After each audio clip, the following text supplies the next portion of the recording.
বিকল সেচ যন্ত্রে বোরো আবাদ নিয়ে সংখ্যায় ফেনী ফুলগাজীর কৃষকরা। কেননা শুধু এখানেই নষ্ট বিএডিসির ৪৩টি সেচ স্কিম। পানি কিনতেছি ৭০ টাকা করে, অল্প দূরে জমি করতেছে, আর সব মাঠ খালি পড়ে রয়েছে। মেশিন বসে এখানে চালু করতেছে না, তারা পোষায় না করে চালু করতেছে না। হিসাব বলছে সারা দেশে বিএডিসির ২০,০০০ সেচ স্কিমে ২,০০০ই অকেজো। ফলে প্রায় ৫০,০০০ হেক্টর জমি বোরো আবাদের বাইরে থাকার আশঙ্কা দেখা দিয়েছে। যদিও আশাবাদী বিএডিসি। এগুলি অকেজো যেগুলি আছে সেগুলি পুনর্বাসন বা চাষিদের যে সেচের যে সুযোগ সুবিধা দেওয়ার জন্য যে কাজ করা আমরা বরাদ্দ দিয়েছি এবং আমরা আশা করি এর ম্যাক্সিমামটাই আমরা আবাদের আওতায় আনতে পারবো। একই চিত্র পানি উন্নয়ন বোর্ডেরও। ৮৫০ পাম্পের অর্ধেকই অকেজো। ফলে ১০,০০০ হেক্টর জমি পাবে না সেচের পানি।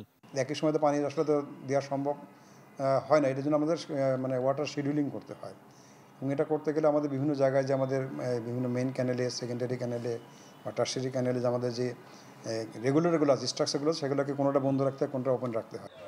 এদিকে বরেন্দ্র বহুমুখী উন্নয়ন কর্তৃপক্ষ সেচ স্কিম রয়েছে ১৬,৮০০টি।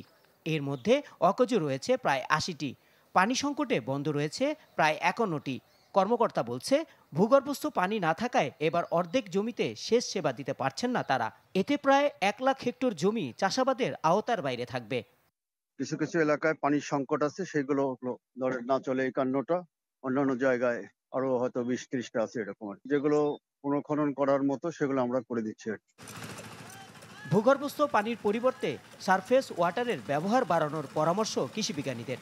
এছাড়াও সেচের বিকল্প প্রযুক্তিতে জোর দিতে বললেন তিনি।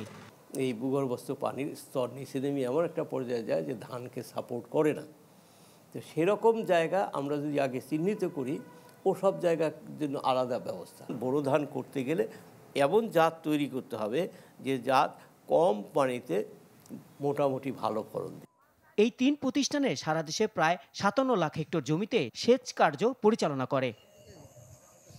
রহমান ফয়েজ, চ্যানেল 24, ঢাকা।